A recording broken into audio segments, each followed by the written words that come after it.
So I'm at the Pantai Hospital in Icro, and I'm sat here with Dr. Fikri, and we're having a chat about the facilities available medically in Malaysia. How long have you been a doctor here for? So I've joined Pantai Hospital, that was about 4 months ago, but previously I was training overseas. So I'm specialist in internal medicine. So what do you specialise in? Internal medicine. Internal medicine? Yeah. Meaning? Meaning is generalist in hospital medicine. General? Generalist in hospital medicine. I still don't understand what that is. So we are basically looking after all sorts of different adult medicine. Okay. But my special interest is in stroke management and also headaches. Yeah. So where did you study? So I studied in Ireland. Oh wow. And I worked there as well. Dublin, yes. Nice place. It is. It is. And Irish people are fun. Yeah, Irish people are good people actually. They have fun. Yes. That's a good way of describing them. Exactly. Yeah. And then after that, I work in Singapore. Wow. That was for 5 years, and then subsequently I went to further working in New Zealand. So that's another close to 4 years. Good. And now I'm here. So you left New Zealand and then you've been here for 4 months? Yes. Okay, so you're fresh back in again to the country, really? Pretty much. So were you ever working in the Malaysian hospitals before you did all of what you did? Or? So I work in another hospital in Sarawak before I did this one. Cool, great. Say in terms of work and life balance, probably New Zealand is the best. Yeah. Right? However, I think there's a reason why I'm here now. Yeah. Because I think my family is here, the food is a lot better here. Oh God, it is, yeah. And in New Zealand, pretty much after 7 o'clock, like everything's closed. Right? So if you want a late supper, good luck to you. You know? You can't. I get you. And in New Zealand, it's only in the big city like Auckland that you can get a lot of stuff. But then if you're in like a a smaller city, then that's surprising. Yeah. Isn't it? The lifestyle there is a lot different. You're close to nature. That's better then. Yes. How's about UK hospital compared to Malaysian hospital and New Zealand? So Singapore. But Singapore kind of Malaysia, I would have thought, is very similar. Slightly different. Slightly, but more similar than the likes of the UK. Okay, so my experience with the UK healthcare system is limited, I would say, because my wife, she had a more like an outpatient care under NHS, which is, I think, in some ways is really good in the sense that, you know, my wife, she doesn't have to go to the GP sometimes or even to the pharmacy. You can just get your medication delivered to your door. So that's pretty much easy for her.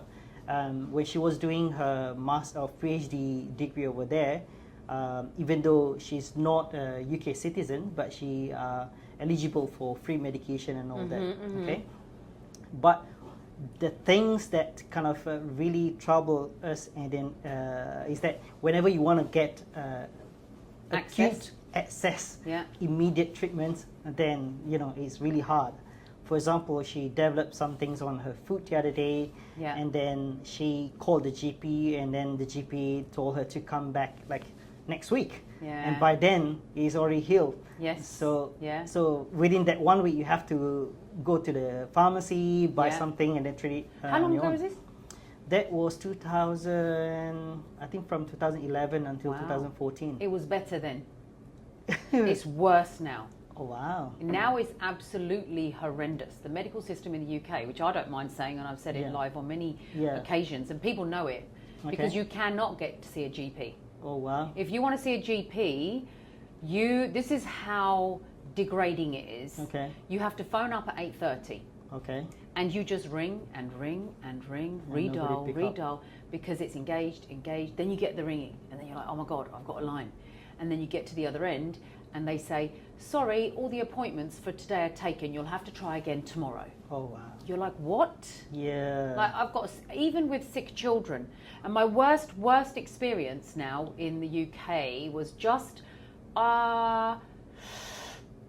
it was post-COVID. And I had a foster child. He came from Afghanistan. So they were aware that he had some medical, like, the journey and the experience, and sometimes, you know, you're traveling across countries, you're going to pick things up. So within 7 days of him arriving, his fight to flight mode changed and his body went into shock. Cool. Okay, and his whole body started to seizure. I've got children, so I understand certain things. You get to level up. His eyes are rolling back, his back was arching. I'm phoning for an ambulance, and they said, yep, find somebody will be with you as soon as possible. 20 minutes pass, he's still in seizure. I'm uncertain of what the hell to do. Freaking. Luckily, I live in an area where we have a Facebook page for the residents, and because it was affluent, educated, nurses and doctors lived on my estate, so I put it out there. I said, what do? I'm actually stuck because I'm waiting for paramedics. I don't know, never experienced anything, don't want to try Google. What do you suggest? But before, like, many of them responded, and the ultimate was pick him up, put him in the car and take him to A&E. 40 minutes passed, and we did that. And then he was in a wheelchair. We took him in. He was in a really bad state until I think we got him there like 10 o'clock, and he was in seizure till 2 a.m. even though they were pumping the medication into him. So that was really scary because anything really could have happened to him, and he's a foster child and he's in my care, so I was worried. But when it's your own children, it's even scarier. So I guess now it's, and I think that is because they've centralized everything. You know, they had hospitals when you were there, they had lots of smaller hospitals in. That's right. Now they've changed things up to centralize and have bigger hospitals, but actually they haven't expanded on those bigger hospitals. They've just shut down all the other ones with a view that they are going to, and then the excuse is funding. That's right, because they have a different trust, the NHS trust, isn't it? I think my experience at the time wasn't that good in certain things, like you said, you know, it's harder to get to a doctor, to the GP. And even then, for example, you, based on your location, you are got assigned to one specific GP, and then if that GP you don't like or you want to change, then it's harder. Like, you can't change. So that's also changed. Yes. Because you don't have smaller medical centres anymore. You have one central centre where there's multiple doctors. And you don't get to see the same doctor twice. If you do, you have to wait until he or she has availability, and so you end up having, so there's no continuity, but, you know, familiarity. So you go to the doctor and you say, so you gave me this medication last time, and actually I'm feeling this, this and this, and I've come back to you. So there's no continuity, and sometimes, you know, I think that just leaves it open for errors. Because if they're scan reading, they're limited. I'm not blaming the doctors, I'm blaming the system in its entirety. So this is why I really wanted to come and see what it was like here. And that's another reason why people from the UK are wanting to move. Education, medicals, it's now crumbling. And the crumbles are becoming almost like big cracks that people are falling through, and accidents are happening, and neglect is happening, you know. So negligence is occurring through error, not through, you know, intention. It's just because they're far too oversubscribed. Don't know what the other reason is. I suppose it's overpopulated as a country, because there's more. From a government point, they want more immigration, but they're not putting the facilities in. Not for the schooling, not for the medical. What else is it? I mean, that's really the questions. Anybody asks me, you've gone to Malaysia, you've gone to live there, how does it work? So this is a private hospital. Yes. And how do people pay?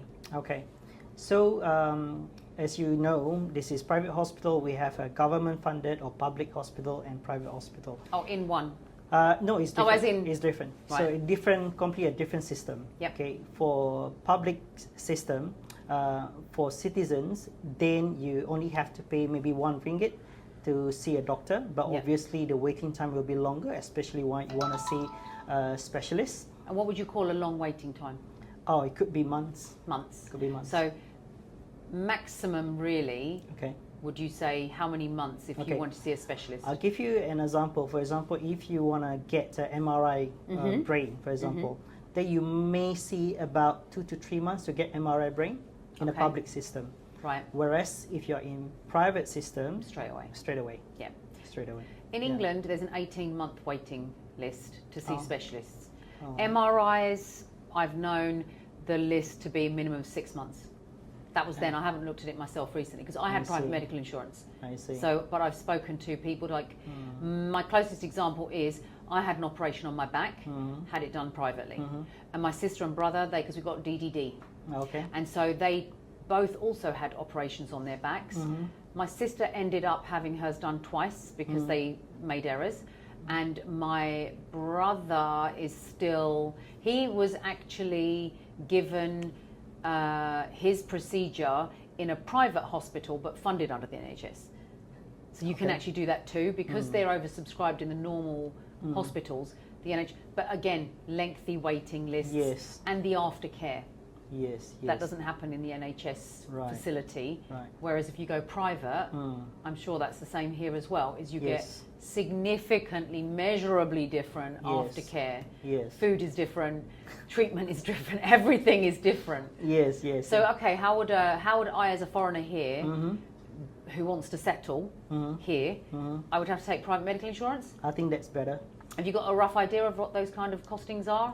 Okay, so it depends on what you want because you can customize. Similar in the UK. So if I don't want to pay for my consultations. So you're probably looking at paying yourself or paying the insurance company between 200 to 400 or 500 depending on what you want. Okay, 200 to 500 ringgit. Ringgit, yes, ringgit. So that would be about 100. So I had it's 60 ringgits is 60 pounds. Sorry, £10 is 60 ringgits. Okay.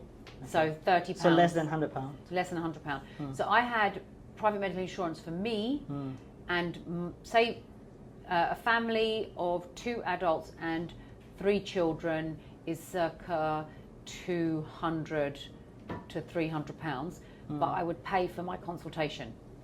As soon as the consultant says you need these scans and then procedures, the insurance kicks in. But for everything up to consultant level, I'd have to pay for. Right. Over here, if you comes for outpatient treatment, then you have to pay for yourself. Okay. Right. But then if you are being admitted to the hospital, then the insurance will take care of that. So it works from that point. Yes. So outpatients, you pay for yourself. Inpatients, your insurance kicks in. Yes. And that's the 200 range, or so the 200 to 500 ringgits, is that based on a limit spend? Yes. So that's how yours works. So depending, because they put a limit in terms of how much they were willing to pay for your beds, what kind of beds and everything. So that's from your, so 500 ringgits, quite a lot of money. Quite a lot of money, but you can also get a cheaper one. But still doable because they put a limit in terms of a yearly annual limit. So it could be between 100,000 or 200,000 limit annually. So this is customizable. So you can get a cheaper one. You can get a more robust one. And what about do they check your medical history? Depending on your age. So it's age based. So the older you get, the more expensive it is. Yes. But your medical history is included in the assessment for the premium? So if you are younger, usually it's quite straightforward. You didn't have to get a health checkup. But then if I think more than 40 years old, then you have to get yourself checked up and get a medical report from a doctor's before you can buy the insurance. Right. And if you have got existing medical conditions, then what happens? Then they will look into case-by-case basis. They might, for example, if you have diabetes, they might not cover for diabetes. Right. But they might, depending on a case-by-case basis, whether if they think that the condition that you have is related to diabetes, they might not cover it as well. And is there a minimum period they won't cover it for, or that's it, you're not covered? That's it. But then if you buy everything else, or the insurance before you are diagnosed with diabetes, that's fine. So if you become diabetic after you've taken the insurance, then you're covered as norm. So for people that are coming over here that might have diabetes or a medical condition, they that will probably be excluded. Yes. It's only if it develops once you're under the insurance. Yes. Okay, and it's age-based. Okay, that's good to know. Talk about the treatment available. Yeah.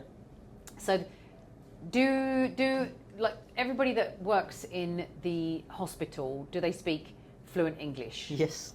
Funny that, isn't it? Yes. It's a silly question. Yeah. But it's a question that people ask. Okay. You know, and I have to say that when I had treatment in Turkey, even though I didn't go to Istanbul, I went to Izmir, and Izmir is still a big city. Yeah. English is not I see. a language that people speak Yeah. as easily, and so there was a barrier that caused a problem. So here everybody speaks English, everybody outside speaks English. Anywhere you go, even restaurants, you find people that speak English. That's one of the positives, I think, about the medical system here, and then communication is key. How about the doctors? Where are the doctors from? Okay, so our doctors, majority or everyone is actually from Malaysia. Right. But they got various training from various places. Right. Like I just told you where I was trained. UK seems to be a very popular place actually for people to educate. Yes, because our government actually sponsored students to go and study in a few countries, and UK is one of it. That's awesome. Yeah. Sponsors. Yes. Pays for. Yeah. You know the system in the UK, don't you? Yeah. Unless you're rich, Yeah. you have to take debt. Yeah. See, that's so good, isn't it? No wonder, I suppose no doubt you'd have to meet a benchmark to get that sponsor, otherwise everybody would be wanting a flight to the UK to take a holiday courtesy of the government, wouldn't they? Because some these young students, after they finish their living certs, then what they do, normally they have to do A levels. Yes. Or like for myself, I did an international baccalaureate or IB. Okay. And then after that, you have to score very well before you get accepted. But it's a great incentive. Yeah. It's a great incentive that you're being supported, whereas the struggles in the UK are huge for anyone wanting to take a degree, let alone the medical. No wonder when you went to the UK and you worked in the British hospitals, how many British doctors did you meet? Oh, I actually never work in the UK. I only work in Ireland. Okay, Ireland. Let's go Ireland. Yes. But were there many British doctors? Irish doctors? Irish. Scale, would you say percentage-wise, how many foreign against? It depends on the location. If you're in a big city, majority will be Irish. But if you go to a smaller city, then will be either Malaysian, Pakistanis, or some from Bangladesh. And also from other like Romania or Poland. You know, in London based, the majority of the doctors that are specialists as well. The guy that did my back was Mr. Fraser, the first specialist that I ever met that was British. He's retired, so he's obviously of an older generation. And I did my back in my 20s.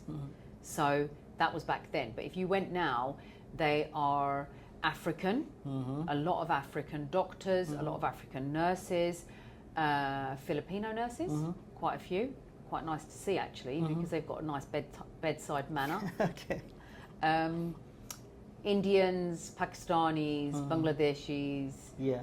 Very, very few doctors and nurses. And you're probably looking at, even Chinese as well, there's good Chinese professionals. But you're probably looking at, I would say percentage-wise, very close to maybe 70-30.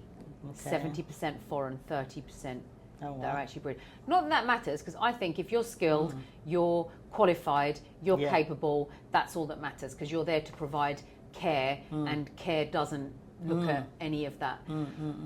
So then, okay, so standard of care. I mean, it's obvious really that the hospital is the standard is there. It's clean, it's friendly.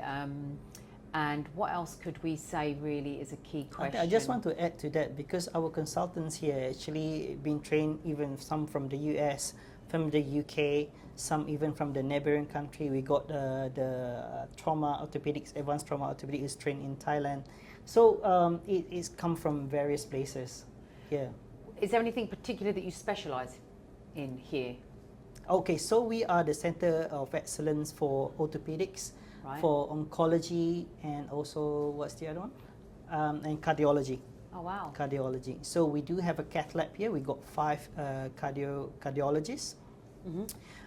So we have 24 hours, angiogram ready, for patient with acute heart attack. They need angiogram.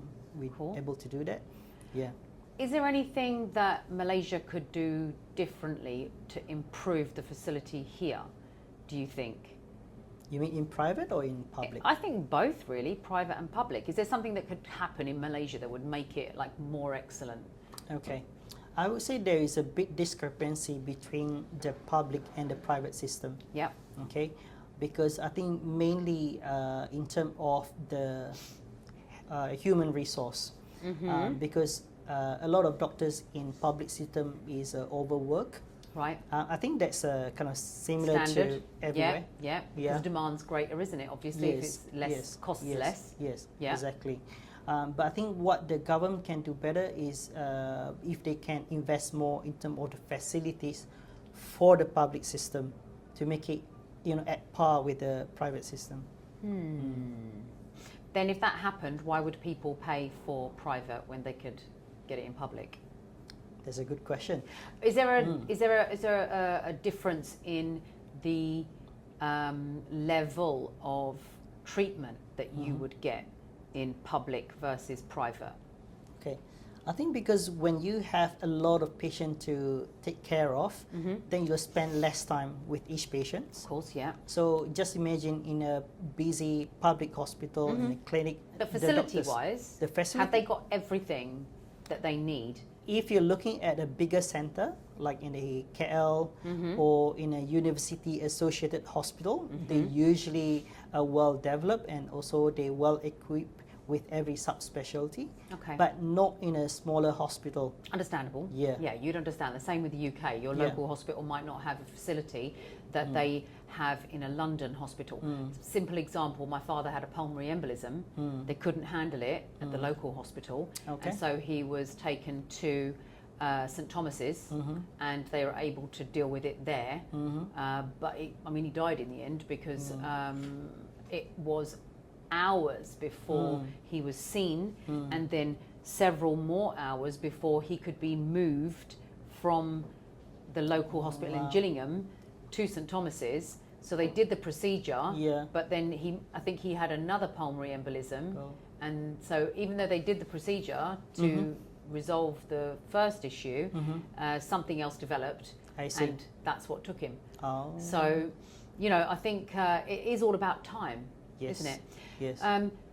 Okay, so facility-wise, Malaysia seems to have, the Malaysian facilities, I've seen hospitals everywhere, whereas in the UK now, because they've taken away the local and they've gone more central, you still have lots of local. Like in Malacca, how many hospitals are there? I think altogether probably about 5, the big one. The big ones I've seen. We got Hospital Malacca, which is the public system, and we got the 4 big ones. And how many of those are private and how many of those are government? So government, we got 1. We're talking about the Central Malacca. Yeah. And then the rest is another 4 is private. Private. So could I walk in here and say, I'm sick, can I get some treatment? Definitely. So I could just walk in as long as I'm paying? Yes. So if I walked in here and I said, I need to see a GP, I'm not feeling well at all, like palpitations. Yeah. Immediately, like, I know it's really difficult for you to say how much it's going to cost. Yeah. But just feeling sick and I've got gastric issues. That's common. Sure. Yeah. How much would that cost approximately, roughly? So probably I go back to in terms of the pathway how you're going to get a treatment here. So if you come with something that emergency, right? Then you got pain. Probably you're going to go to the emergency department. Right. But if it's like you just had a bit of pain yesterday and then you're feeling better now, you're still a bit worried about it. You can just walk in and then there's nurses or we got staff there that actually will listen to your symptoms. Yep. And it will guide you who to see, so you can straight away go and see the specialist. Yeah. So you can walk into the clinics and get to see, the same day in a few hours even. Specialists. Yeah, specialists. But if let's say that you go to the emergency department, I think the waiting time here depending on the timing and also how busy we are. But usually you get to see within less than 1 hour. Okay. And then 4 to 6 in the UK, FYI. Okay. 4 to 6 hours you'll be sat waiting. Wow. And I think I took a child into the A&E in the UK not too long ago, and we were waiting for 6 hours. Oh, okay. Yeah, here will be quicker. And then the depending on who you see, for example, if you go to the emergency department, you probably will be seen by our medical officer first, and then if needed, then you get referred to the specialist.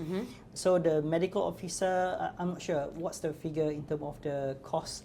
But I think I would just ballpark's fine. Doesn't have to be specific. I think probably between 200. Okay. So that would be with the medication wise, yeah. Yeah. With the medication, did you say?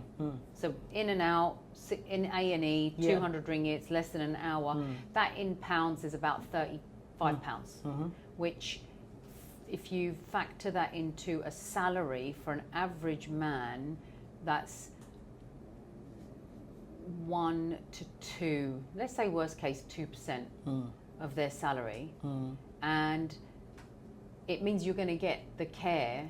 So that's fine. I could come in here and I could spend 200 ringgits, because I've also noticed all the smaller doctors' clinics that are around. I've visited a doctor's clinic, had some minor... I think I just wanted to do a blood test. So I said, let's do a blood test, see where we are. Cost for that was reasonable. Getting medication is reasonable. Going to the pharmacy, getting medication is reasonable. So really I wanted to see what the hospital standard was like. So if I was seriously ill... and I needed to stay in hospital for a week. Okay. How much that will cost? For a week, it depends whether you got admitted to the general ward or ICU or the high dependency units.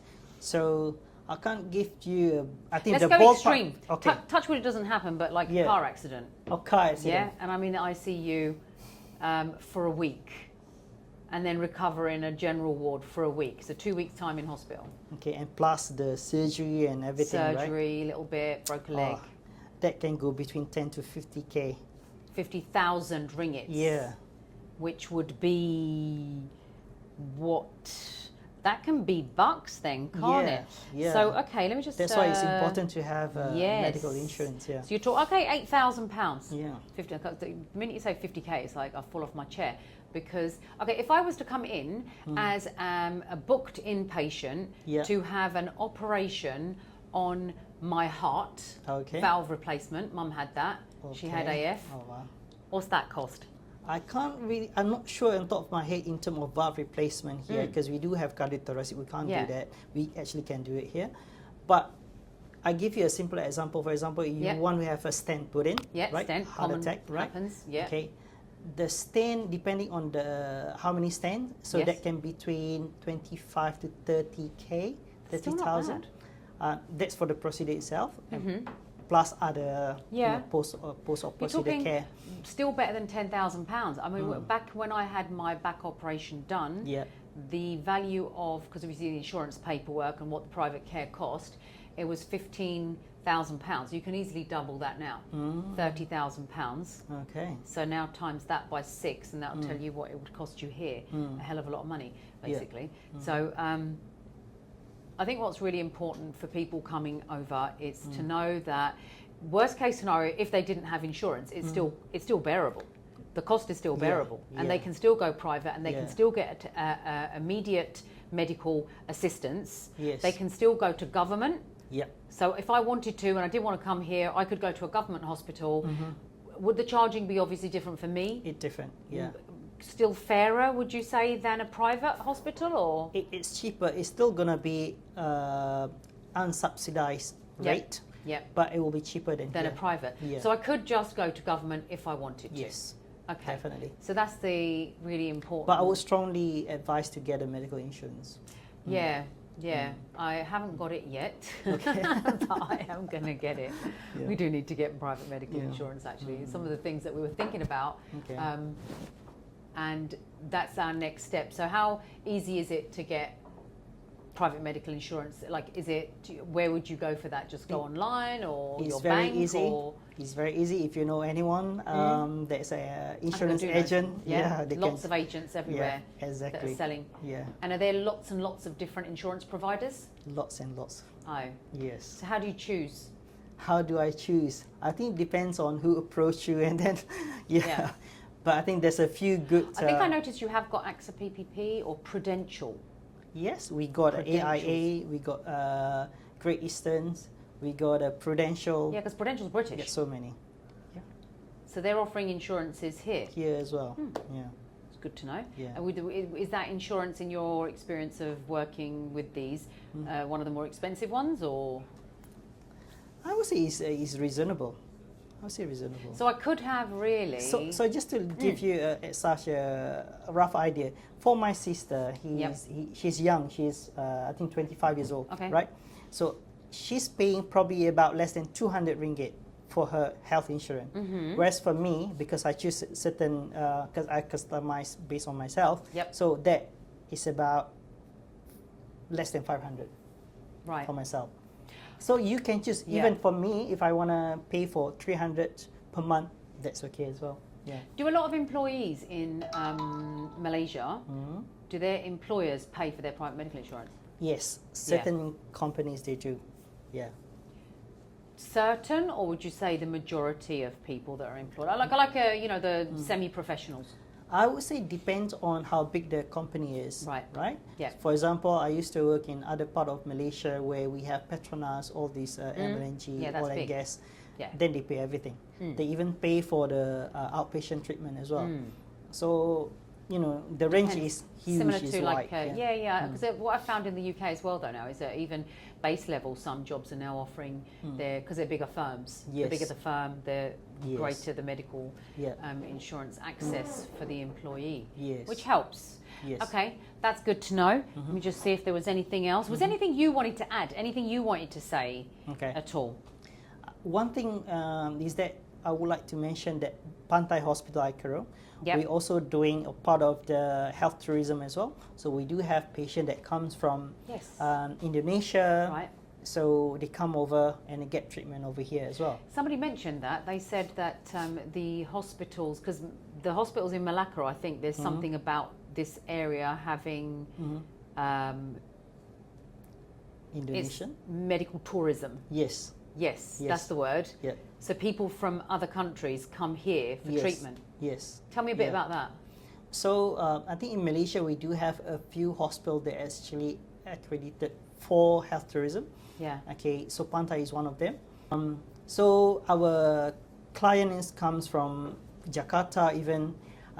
They willing to fly over from KL. So these are part of the I would say to attract the customer or the client from other countries. Other countries. Yes. Similarly to how Turkey, because in the UK, I mean, there was one of my neighbours, his wife, she got cancer, and the treatment, as far as they were concerned in the UK, was done.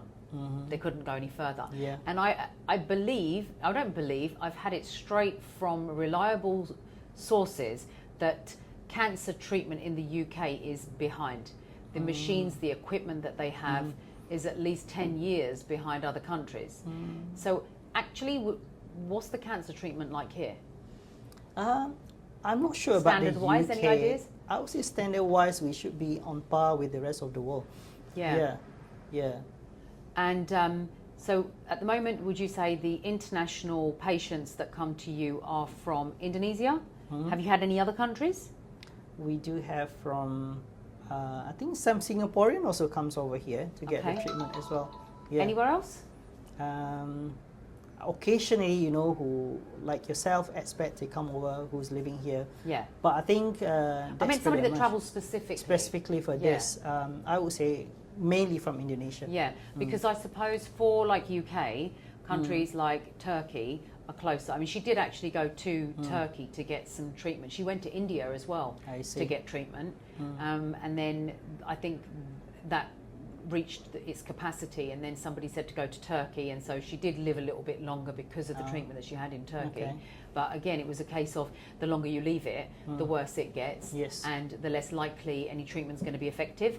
So it's good to know. I suppose for UK is that journeying is quite lengthy, isn't it? Yes. But what's really important is my mother, she came here, she's obviously a heart patient, and if there was an issue, I could just walk in to either government or a private hospital. I could get treatment.